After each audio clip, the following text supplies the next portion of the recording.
السلام علیکم. د تاریخي شخصیاتو کم ویډیو سلسله چې موږ شروع کړې ده پای کې په دیر په تاریخ باندې ما یو ویډیو کړی و او تاریخ دومره وسیع و چې ما تاسو ته ویلی و چې دا په دوو ویډیو کې وکړو. نو نن د هغې دویمه ویډیو ده. په زړه ویډیو کې ځینو خلکو د تاریخ په هغې ما وی چې په دیر باندې 15 تهذیبونه تیر شوي دي، نو څه د شکوکو اظهار یې کو. هغوی ټولو دوستانو ته دا عرض دی چې دا ټوله ډیټا په نیټ باندې پرته ده. تاسو ویکیپیډیا ته لاړ شئ، هلته سرچ کې چې د دیر تاریخ، نو تاسو ته به ډېر راشي. پای کې د پېښور یونیورسټۍ د هسټرۍ ډپارټمنټ د ریسرچ پیپر هم پرتې دي او ډېره لوی ډیټا ده. ما کوشش دی چې هغه په ډېر زیات پیجونه زه ترې مختصر تاسو له هیستري راټوله کړمه، ځکه چې په یو ویډیو کې دا دومره ډېر نه کېږي، خو زه ترې صرف تاریخي او هغه اهم واقعات تاسو ته ووایم. نو هر سړی تاسو تلی شئ او دغه کمې خبرې چې ما کړي دا ټوله په ډیټا په نیټ باندې پرته ده. نن دویمه ویډیو دا د دیر اخیری نواب شاه جهان نواب باندې د هغه باره کې عجیبه عجیبه خبرې دي. ظالم ډېرو، په هر سړي کې خوبیانې مي خامیانې مي، خو یو کس راته پکې دا ویلي چې جی د دیر د ټوپۍ ذکر لازمن وکړه. نو د دیر پښتانه ډېره یو خوږه سپینه ښکلې ټوپۍ اچوي او هغه د هغوی پهچان دی. او دویم پهچان یې دا دی چې دیر ته څوک ځي نو د چاکو ډیمانډ تیار سړی کوي چې دیر چاکوان ډېر مشهور وو. دغه ته مې ترې مخکې وی. د دیر نواب چې و شاه جهان نواب، هغه د اورنګزیب نواب کم چې په چاړه نواب مشهور دی، د هغه په کور کې په 1895 کې په برول بانډه کې پیدا شوی و. او دی چې و نو د شورونه به پلار سره په د جګړو مګړو کې وو، د تره سره به یې جګړې وي د اقتدار دپاره، هغې کې به یې حصه اخسته. بیا داسې چل دی چې والي صاحب په خپل کتاب کې لیکي چې په 1915 کې د یو پیره د پلار نه د اقتدار اخستو کوشش کړی، خو پای کې ورته شکست میلاو شوی او دغې نه د پلار او د زوی په منځ کې ډېر اختلاف شروع شو او بیا به یو بل سره نه لګېده. خو بیا داسې چلو شو چې د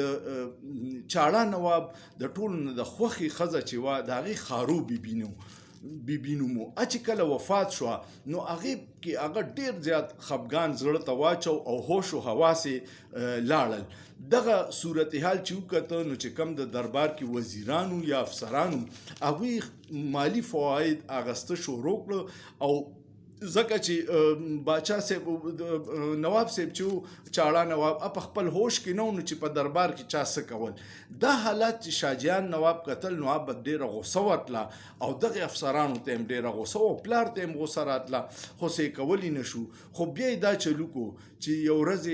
روایاتو کې دا دي چې خپل پلار له زهر ورکړه او چې کله هغه مړ شو نو هغه 3 ورځې په دربار کې یو سایت ته ایښودی او بهر یې مشهوره کړه چې چاړه نواب ډېر زیات بیمار دی، د عوامو سره ځکه نه میلاویږي. په دغې دوران یې دا چلو کو چې دغه کم کسانو افسران او دا چې دوی چې دغه کړی و دی د چوتیاتن سره خوړ ته کوز کړه، دغلته چې کوم د دریا بهیږي او د دې په غاړې په دسمبر کې جامې ترې وویستې او ډېرې سختې سزاګانې یې ورکړې او هغوی پوره دباو کړه. بیا یې دا چلو کو چې د منجایي سره یو ځای دی، دا ټول دا نومونه چې ظالم دا د تیمرګر او دیر خلک ټول پیژني چې دا کم ځایونه دي. د منجایي سره پیندیکس یو ځای دی، هلته کې 150 سرداران د مختلف علاقو راټول کړو چې په هغې کې خونکي ده، رانی ده او خال دی. دا کسان یې ټول راټول کړو، په اعتماد کې واغسته او بیا یې 3 ورځې پس په 1924 کې د خپل نوابۍ اعلان وکړو او نواب شو. او از چاړه نواب خو له زهر ورکړي، بیا هر څه ښکاره شو. د دې نه پس د باچا صاحب چې و نواب صاحب چې و ډېر سخت مزاج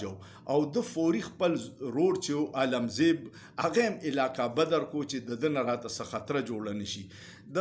نواب صاحب باره کې ډېر عجیبه عجیبه کیسې مشهورې وي. یو دا وه چې هغه د تعلیم دشمنو د ترکې دشمنو پن به نه پرېښودو سپینې کپړې به نه پرېښودې او یو پکې عجیبه روایت دام دی ما په کتاب کې ونه کتو خدا ما ته روایتو کې خلکو ویلي چې یو پیره انګریزان تلیو او گاډې بوتلې نو د نوکرانو ته ووایي چې ته ګیا د هغوی نوکران ورته ګیا واچوله هغوی دا انګریز ته شو کوله چې دا ډېر خلک ټول ډېر جاهله دي وګوره په دې نه پوهېږي چې موټر خو ګیا نه خوري هغوی وایي چې دا څاروي دي نو دا ما کنټرول کړي دي تاسو زما حمایت کوئ نو دا علاقه ما کنټرول ساتلې ده داسې پسې نورې ډېرې خبرې مشهورې وي بیا داسې چلو شو چې کله جنرال ایوب اقتدار نو په 1960 کې دا فیصله وشوه چې دا دیر نواب ریاست ختمول غواړي د دې دپاره هغوی د فوج یو پلاټون ته ډیوټي ورکړه چې هغې 14 FF فرنټیر فورس د فوج یو یونټ وه 14 یونټ او د هغې کمانډ کو بریګیډیر تورګل صاحب چې و دا د شیرګړ علاقې و د سخاکوټ نه بیا شیرګړ راځي معذرت کوم او زه چونکې بریګیډیر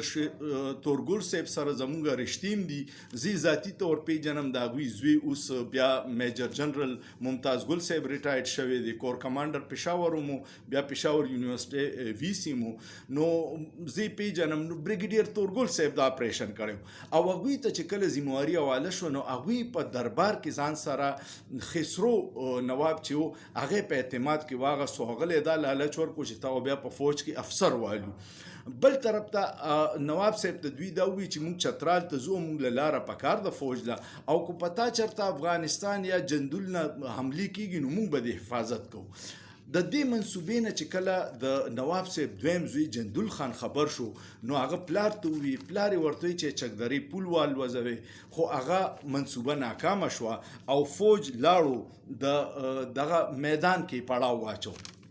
په 7 اپریل باندې میدان ته فوج ورسېدو بیا په 8 اپریل باندې د شپې دیر ته ورسېد سارې نواب صاحب ملاقات لره وغوښتو چې میټینګ کوو نواب صاحب د خپل رفقا او مشیرانو سره مشوره وکړه او میټینګ له لاړو او میټینګ اختتام بیا په دیو شو چې نواب صاحب د اقتدار نه بځي هلته کې یو هلیکاپټر راغلی و دغلته یو ځای دی د دربار سره میریکس ورته وي هلته هلیکاپټر ولاړو وایي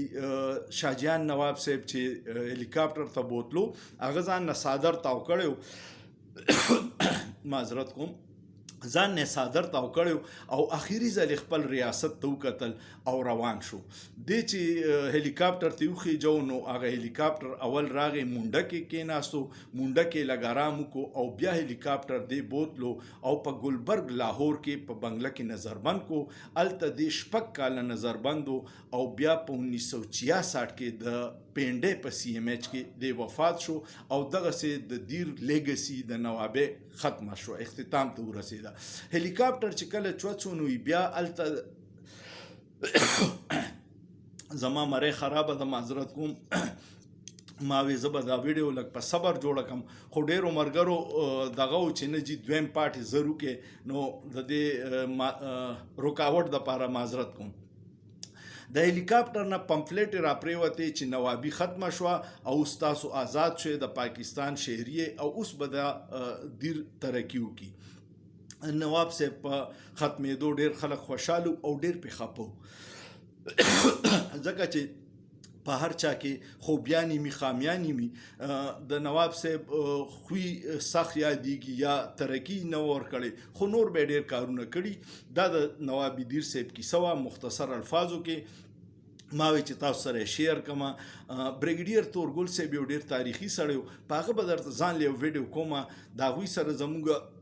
رشتیم دي نو زه د دننه نه خبر یم چې څومره عظیم شخصیت و امید لرم ستاسو به ویډیو خوښه شوي او که خوښه مو شوه کمنټ پې وکړئ او نور څه داسې شخصیاتو باره کې تاسو ویډیو جوړول غواړئ نو ماته په کمنټ کې لازماً ولیکئ